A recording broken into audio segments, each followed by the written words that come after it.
ফুলশয্যার রাতে আমি আমার স্বামীর জন্য অপেক্ষা করছিলাম। কখনো এসে আমাকে বুকে টেনে নেবে, আমায় আদর করবে। আমার যেন আর তর সইছিল না। বারে বারে শুধু দরজার দিকে তাকাচ্ছিলাম। কিছুক্ষণ পর আমার স্বামী ঘরে আসলো। আমি বললাম, দরজাটা বন্ধ করে দাও। হঠাৎ শাশুড়ি ঘরে ঢুকে আমায় বলেন, বৌমা, আজ রাতে তোমাকে আমার বড় ছেলের সাথে থাকতে হবে। আমাদের বংশে এটাই নিয়ম। বিয়ের প্রথম রাত ভাসুরের সাথে কাটাতে হয়। শাশুড়ির মুখে এমন কথা শুনে আমি তো অবাক হয়ে যাই। আমার স্বামীও তখন ওই ঘরেই ছিল। আমি আমার স্বামীর দিকে তাকাতেই ও নিজের মুখটা নিচু করে নিল। ওকে চুপ করে থাকতে দেখে আমার ভীষণ রাগ হলো। আমি বললাম, মা, এসব কি বলছেন? আপনারা তো এই ব্যাপারে আমাকে আগে কিছুই জানাননি।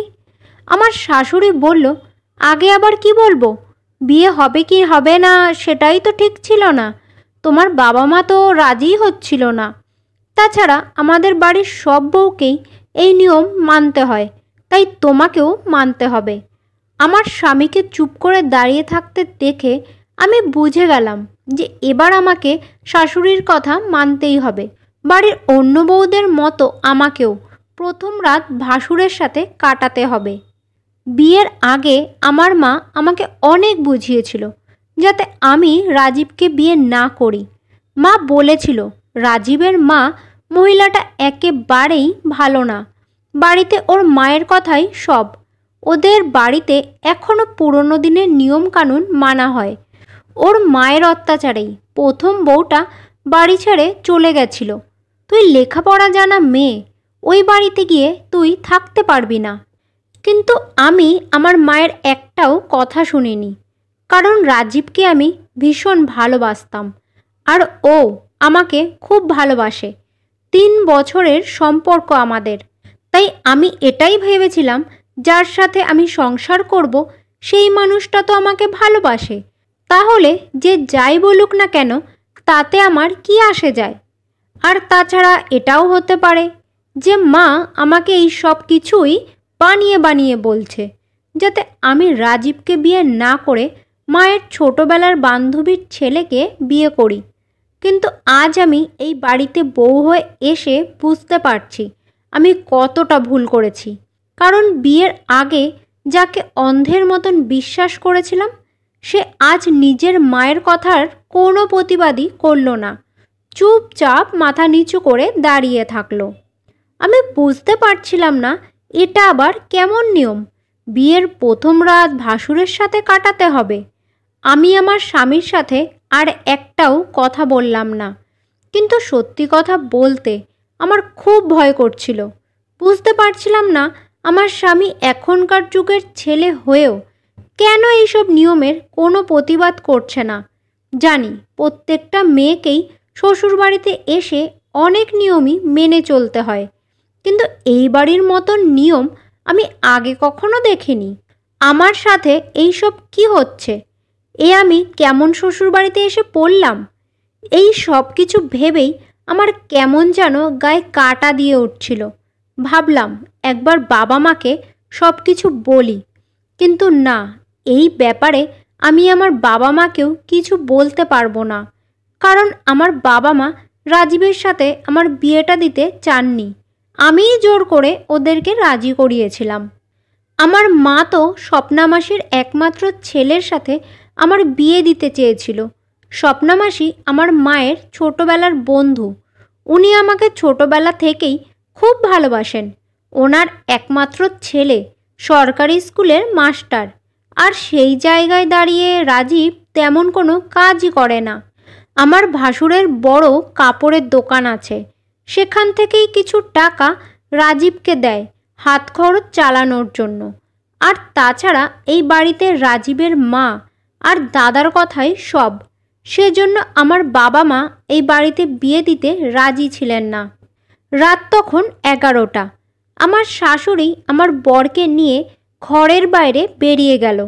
আমি চুপচাপ খাটেই বসেছিলাম। কিছুক্ষণ পর আমার ভাসুর ঘরে এলো, আর এসেই প্রথমে দরজা জানলাগুলো ভালো করে বন্ধ করলো। আমার তখন খুব ভয় করছিল।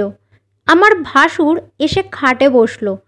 তারপর আমার ঘোমটাটা তুলে আমার মুখের দিকে তাকিয়ে বলল, তোমাকে দেখতে খুব সুন্দর। তোমার মতো সুন্দরী মেয়ে আমি আগে কখনো দেখিনি। সব থেকে সুন্দর তোমার এই ঠোঁট। আমার বেকার ভাইটার পছন্দ আছে বলতে হবে। ওর আগে যদি আমি তোমাকে দেখতাম তাহলে আমি তোমাকে বিয়ে করতাম। অবশ্য তাতে আর কি এসে যায়, রাত তো তুমি আমার সাথেই কাটাচ্ছ। এই বলে উনি আমাকে আরও কাছে টেনে নিলেন। আমার গালে ঠোঁটে হাত বোলাতে লাগলেন। আমি ভয়ে জড়সড় হয়ে গেলাম। উনি তখন বললেন, এত ভয় পাচ্ছ কেন? আমার ভাই কি কোনোদিনও তোমায় ছোঁয়নি? এটা আমাদের বংশের নিয়ম। এখন যদি তুমি নিয়মটা না মানো, আমার মা কিন্তু ভীষণ রেগে যাবেন। এই বাড়িটা আমার আর আমার মায়ের কথাতেই চলে, এই কথাটা মনে রেখো। আমার ভাসুর আমার আরও কাছে আসার চেষ্টা করলো। আমি ওনার সামনে হাত জোর করে বললাম, দেখুন, আমি আপনার ছোট ভাইয়ের স্ত্রী, আপনার ছোট বোনের মতো। দয়া করে আমাকে ছেড়ে দিন। আমরা একে অপরকে ভালোবেসে বিয়ে করেছি। কিন্তু আমার ভাসুর আমার কোনো কথাই শুনল না। একে একে আমার শাড়ি, ব্লাউজ সব কিছু টেনে খুলে দিল। আর তারপর হিংস্র পশুর মতো আমার সারা শরীর খুবলে খুবলে খেলো। নিজের চাহিদা পূরণ করে ঘর থেকে বেরিয়ে গেল। কিন্তু আমার অপদার্থ স্বামী নিজের দাদার হাত থেকে আমাকে রক্ষা করতে পারল না। মনে হচ্ছিল রাজীবকে বিয়ে করে আমি জীবনের সব থেকে বড় ভুলটা করেছি। নিজের বাবা মায়ের সাথে লড়াই করে আমি এমন একজন পুরুষ মানুষকে বিয়ে করেছি যে কিনা নিজের স্ত্রীর সম্মানটুকু রক্ষা করতে পারল না। আজ আমি একটা নষ্টা মেয়ে হয়ে গেলাম। বিয়ে হয়েছে ভালোবাসার মানুষের সাথে, আর ফুলশয্যার রাত কাটালাম ভাসুরের সাথে। পরের দিন সকালে ঘুম থেকে উঠে বাইরে এসে দেখি আমার স্বামী গোডাউনে জামা কাপড় গোছাচ্ছে। আমাকে দেখেই ও মাথাটা নিচু করে নিল। আমি গিয়ে ওর পাশে দাঁড়ালাম, কিন্তু ও সাথে সাথে ওখান থেকে চলে গেল।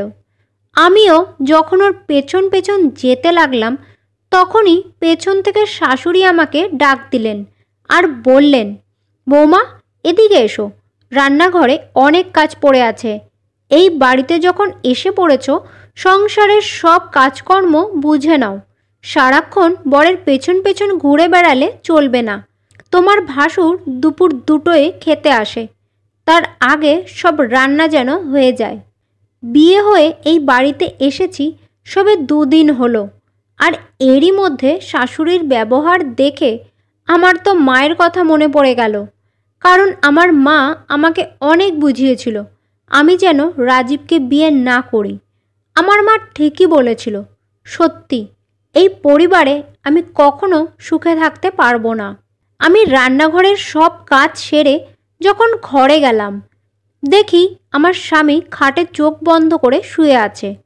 আমি গিয়ে খাটে বসতেই ওর চোখ খুলে গেল, কিন্তু আমার সাথে কোনো কথা বলল না।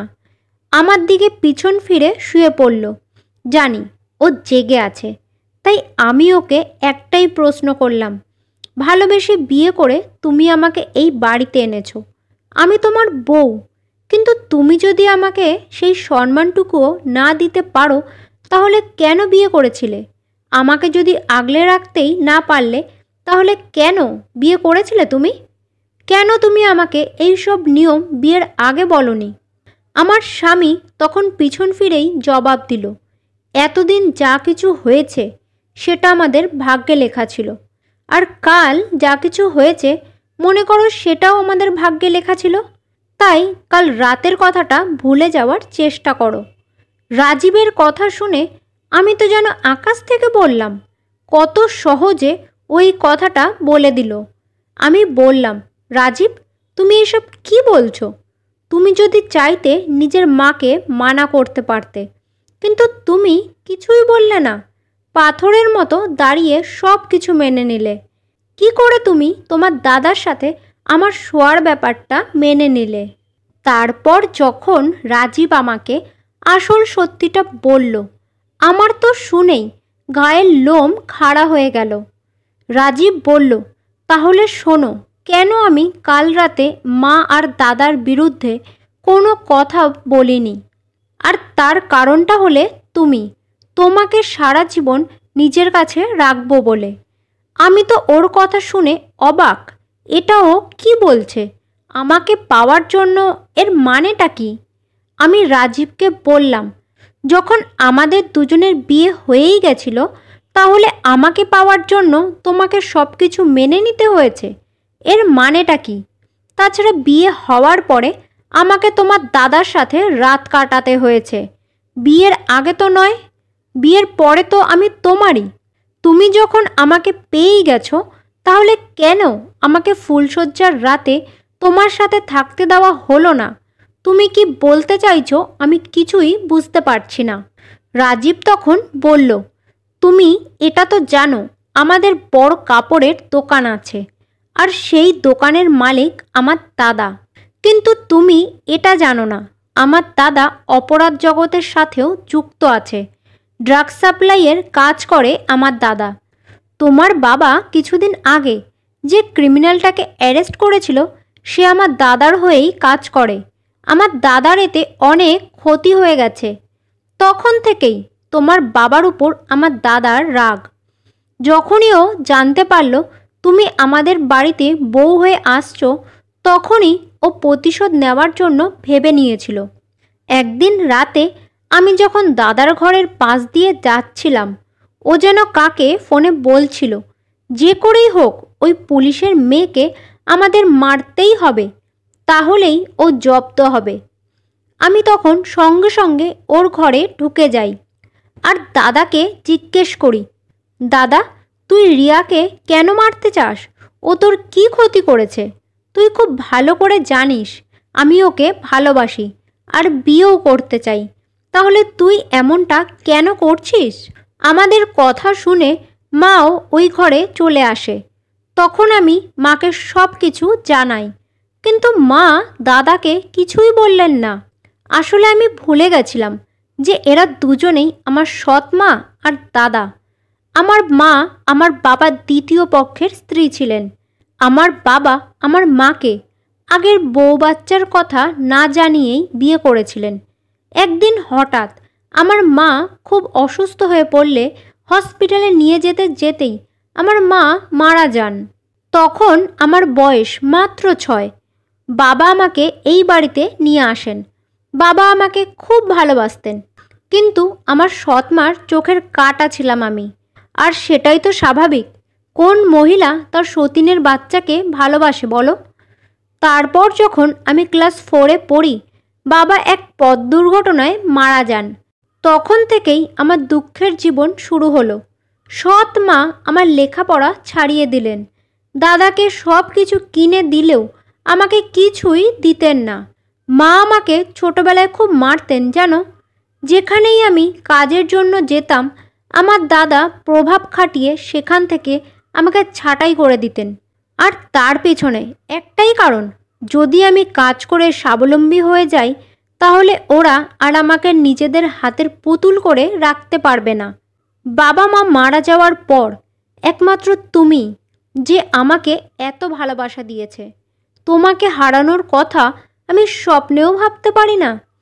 তাই সেদিন রাতে যখন দাদা আমাকে বলল, তুই যদি রিয়াকে প্রাণে বাঁচাতে চাস আর বিয়ে করে এই বাড়িতে বউ করে আনতে চাস, তাহলে আমার একটা শর্ত তোকে মানতে হবে। রিয়াকে বিয়ে করে ঘরে তুই আনবি, কিন্তু ওর ফুলশয্যা আমার সাথে হবে। আমি কথাটা শুনেই মায়ের দিকে তাকালাম। তখন মাও দাদারই সাপোর্ট করে বলল, এটা এমন আর কি, এক রাতেরই তো ব্যাপার। তাছাড়া ওকে তো বাইরের কোনো ছেলের সাথে শুতে বলা হচ্ছে না। যদি এমনটা করে একটা মেয়ের জীবন বেঁচে যায় আর তুই তোর ভালোবাসার মানুষকেও বিয়ে করতে পারিস, তাহলে তো ভালোই। আমি মায়ের দিকে এক দৃষ্টিতে তাকিয়ে থাকলাম। হলাম না হয় আমি ওনার সৎ ছেলে, কিন্তু একজন মহিলা হয়ে কি করে একটা মেয়ের সম্পর্কে এত খারাপ কথা বলতে পারে? তোমাকে পাওয়ার জন্য আমি পাগল হয়ে গেছিলাম। তাছাড়া আমি যদি তোমাকে বিয়ে নাও করতাম তাহলেও ওরা তোমাকে মেরে ফেলতো। তাই আমি আমার দাদার শর্তটা মেনে নিই। ওর কাছে টাকা আছে, ক্ষমতা আছে, তাই ও যা চায় তাই করতে পারে। আজ যদি আমার কাছে টাকা থাকতো তাহলে আমি তোমাকে বিয়ে করে এই বাড়িতে নিয়ে আসতাম না, বিয়ে করে অনেক দূরে কোথাও চলে যেতাম। আমার স্বামীর মুখে এই সব শুনতে শুনতে আমি যেন পাথর হয়ে গেছিলাম। আমি আমার বাড়িতে ফোন করে আমার বাবা মাকে সব কিছু জানালাম। বাবা বললেন, তুই জামাইকে নিয়ে এখানে চলে আয়, তারপর আমি দেখছি। আমরা দুজনেই সেদিন দুপুরে বাড়ি চলে গেলাম। তারপর বাবা বললেন, তুই যদি চাস তুই তোর ভাসুরের নামে FIR করতে পারিস, তবে এতে তোরও সম্মান যাবে। আমরা না হয় অন্য কোনো কেস দিয়ে ওকে অ্যারেস্ট করব। বাবার কথা শুনে আমি বললাম, বাবা আমি তোমার মেয়ে, সত্যির সামনাসামনি হতে আমি ভয় পাই না। পরের দিন সকালে আমি আর আমার স্বামী পুলিশ স্টেশনে গিয়ে আমার ভাসুরের নামে কেস করলাম। বেশ কয়েক মাস কোর্টে কেস চলার পর আমার ভাসুরের 7 বছরের জেল হলো। তবে আমি আর ওই শ্বশুর বাড়িতে ফিরে যাইনি। শ্বশুরের সম্পত্তির ওপর আমার কোনো লোভ নেই, কারণ যেই বাড়িতে আমাকে অসম্মান করা হয়েছে সেই বাড়িতে আর পা না রাখাই ভালো। আমি বাবা মায়ের একমাত্র সন্তান। জানি আমি বাবা মায়ের বারণ না শুনে ভুল করেছি, কিন্তু রাজীব আমাকে সত্যিই খুব ভালোবাসে। তাই বাবা নিজেই আমাদের একটা বাড়ি বানিয়ে দিলেন। যেহেতু রাজীব বেশি দূর পড়াশোনা শেখেনি, তাই বাবাই ওকে বাজারে একটা মুদি দোকান খুলে দিলেন। আমার সাথে যা হয়েছে সেটা আমার সারা জীবন মনে থাকবে। তবে আমি কিন্তু অন্যায়কে মেনে নিইনি, অন্যায়ের বিরুদ্ধে প্রতিবাদ করেছি। এখন আমরা বেশ ভালোই আছি। এখন আর আমাদের কোনো অভাব নেই। সবাই আশীর্বাদ করবেন আমরা যেন এভাবেই সারা জীবন ভালোভাবে কাটাতে পারি। বন্ধুরা, আশা করছি আজকের এই গল্পটা আপনাদের ভালো লেগেছে। যদি গল্পটা ভালো লেগে থাকে তাহলে ভিডিওটাকে একটা লাইক আর চ্যানেলটাকে সাবস্ক্রাইব করার অনুরোধ রইল।